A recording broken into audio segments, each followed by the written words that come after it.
الأنبياء المرسلين وعلى آله وصحبه أجمعين. أما بعد فأعوذ بالله من الشيطان الرجيم. بسم الله الرحمن الرحيم.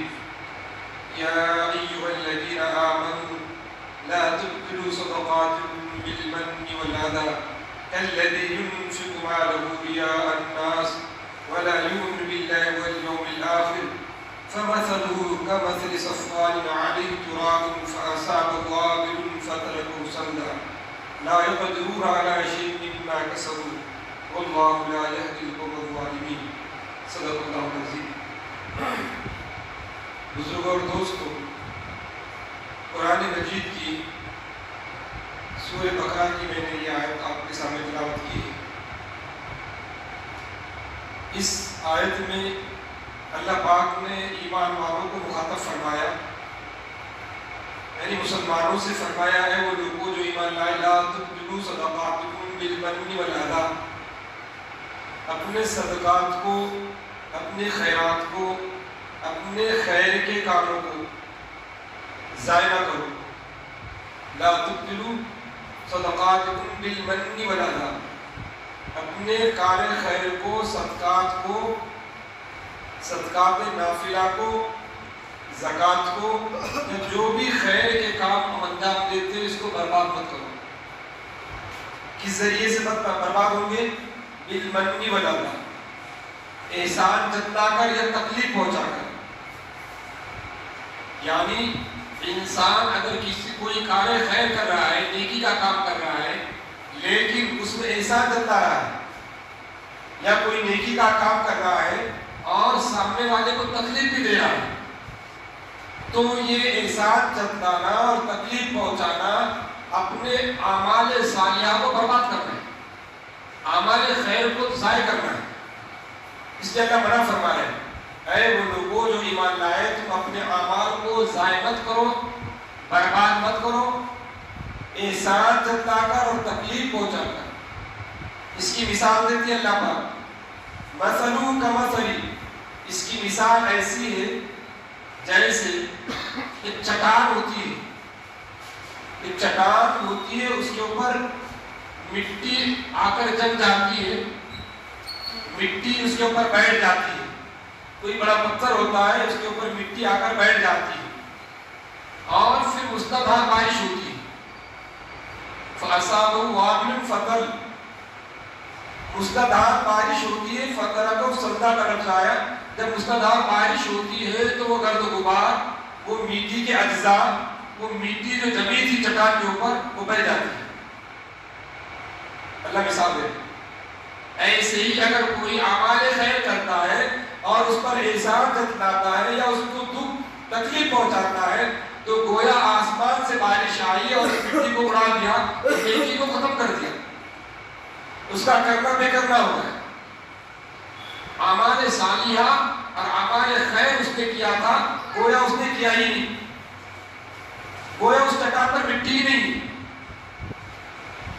حدیث شریف میں نبی اکرم صلی اللہ علیہ وسلم فرماتے ہیں کل قیامت میں سب سے پہلے 3 آدمیوں کو بلایا جائے گا، اور 3 آدمیوں میں ایک آدمی مجاہد ہوگا، جہاد کرنے والا، اللہ کے راستے میں اپنے جان اور مال کو لگانے والا اور اعلاء کلمت اللہ کی سربلندی کے لیے، کلمے کی دعوت دینے کے لیے غیروں میں جا کر وہ کام کرے گا اور پھر شہید ہو جائے گا. ایسا مجاہد جو اللہ کے کلمے کو بلند کرنے کے لیے، اللہ کے نام کو بلند کرنے کے لیے، کلمے توحید کو پھیلانے کے لیے لوگوں میں گیا اور لوگوں نے اس وجہ سے اس کو مارا اور شہید کر دیا کہ ہم کو کلمے کی دعوت کیوں دیتا ہے، اچھی باتیں کیوں بتلاتا ہے، نیکی کی طرف کیوں بلاتا ہے، خیر کی کام کی طرف کیوں بلاتا ہے. تو اللہ پاک کل ایسے ایک شہید کو بلائیں گے، مجاہد کو بلائیں گے، اور اللہ پاک اس سے فرمائیں گے تم نے دنیا میں کیا کیا؟ ہم نے تم کو عزت دی تھی، تم کو طاقت اور قوت دی تھی، تمہارے ساز و سامان دیا تھا، آلات حرب دیے تھے، جنگ کے اوزار دیے تھے، تم نے کیا کیا؟ وہ کہے گا اے اللہ میں نے اس آپ کی ان نعمتوں کی وجہ سے جہاد کرتا رہا اور تیرے نافرمان بندوں کو جہنم واصل کرتا رہا، اللہ فرمائے گا تو جھوٹ کہتا ہے۔ تو نے جہاد اس لیے کیا تھا تاکہ لوگ تجھے غازی کہیں، تو نے جہاد اس لیے کیا تھا تاکہ لوگ تجھے بہادر کہیں، تو نے جہاد اس لیے کہا تھا تاکہ لوگ یہ کہیں کہ ایک بہت اچھا جنگجو ہے، ایک بہت اچھا جنرل ہے۔ اللہ فرمائیں گے تیری نیت میں فساد تھا، تیری نیت لوگوں کے اندر شہرت کی تھی، بدنامی کی تھی، ریاکاری کی تھی، تو اللہ فرمائیں گے اس کو جہنم میں بھی۔ پھر دوسرا وہ شخص بلایا جائے گا اللہ کی بارگاہ میں جو قرآن کریم پڑھتا تھا، عالم تھا، قرآن کریم پڑھتا بھی تھا، پڑھاتا بھی تھا، سیکھتا بھی تھا، سکھاتا بھی تھا۔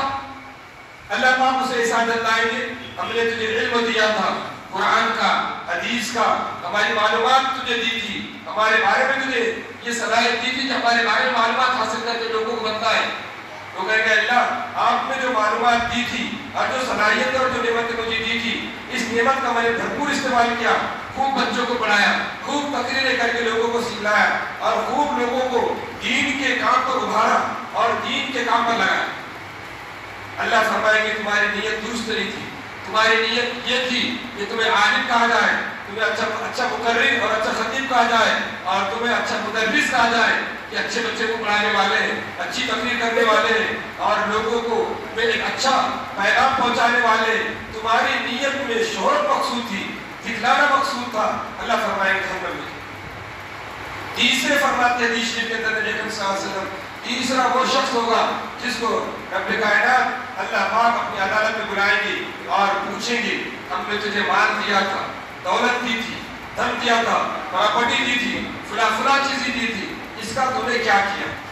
وہ فرمائے گا اللہ مسجدوں میں لگایا، مدرسوں میں لگایا، بیواؤں میں خرچ کیا، یتیموں پر خرچ کیا اور مفلسوں پر خرچ کرتا رہا۔ اللہ فرمائے گا جھوٹ کہتے ہیں، تو نے خرچ کیا لیکن نیت میں فساد تھا، نیت میں گڑبڑ تھی۔ مسجد میں دیا تو لوگ یہ کہیں، مدرسے میں دیا تو لوگ یہ کہیں بہت سخی ہیں، بیواؤں میں دیا تو لوگ یہ کہیں کہ بیواؤں کا بہت خیال رکھتے ہیں، یتیموں میں دیا تو لوگ یہ کہیں کہ یتیموں کے اندر بہت خرچ کرتے ہیں۔ تو نیت کی فساد کی وجہ سے وہ بندہ بھی جو اپنی محنت کا پیسہ رائے خدا میں دنیا میں لگایا لیکن نیت میں فساد ہونے کی وجہ سے اللہ پاک یہ فرمائیں گے دوزخ میں۔ معلوم یہ ہوا نیتوں کو درست کرنا ہر عمل سے پہلے بے انتہا ضروری ہے۔ نماز پڑھ رہے ہو، زکوٰۃ دے رہے ہو، حج کر رہے ہو یا کسی بیوہ کی مدد کر رہے ہو یا کسی مسجد کا، مدرسے کا یا کسی روڈ کا، بور کا یا اور کوئی کار خیر کر رہے ہو، سب میں نیت یہ ہو کہ اللہ راضی ہو، تو پھر انسان کو جنت میں درجات ملے گی۔ لیکن نیت میں فساد کی وجہ سے، نیت میں اگر یہ ہو کہ لوگ مجھے بہت مالدار کہیں، لوگ مجھے سخی کہیں، لوگ مجھے اچھا عالم کہیں، لوگ مجھے اچھا مجاہد کہیں، تو نیت کی فساد کی وجہ سے آپ کو دوزخ میں ڈال مارا۔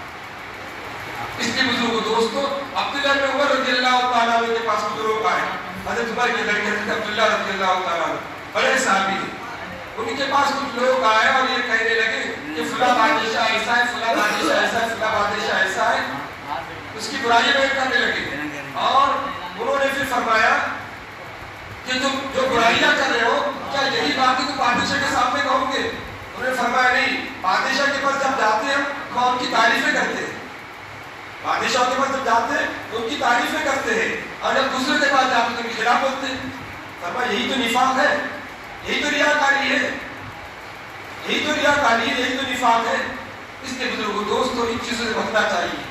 اور ریاکاری کے بارے میں فرمایا ان المنافقین فی الدرک الاسفل من النار، منافقین کا جب تذکرہ آیا قرآن کریم میں 5ویں پارے کے اندر، وہاں اللہ نے فرمایا جب منافقین نماز پڑھتے تو اس میں ریا کرتے، یراؤن الناس ولا یذکرون اللہ الا قلیلا، کہ منافقین جو نماز پڑھتے ہیں لوگوں کو بتانے کے لیے، لوگوں کو دکھلانے کے لیے اور اللہ کو یاد نہیں کرتے مگر تھوڑا۔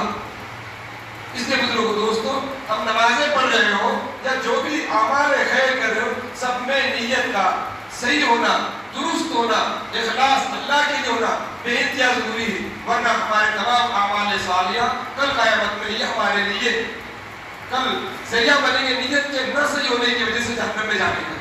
اللہ پاک سے دعا ہے کہ اللہ پاک ہم تمام کو کہیں توفیق فرمائے. آمین و آخر دعوانا الحمدللہ رب العالمین. پھر آپ اپنے سنت نہیں کوئی سنتے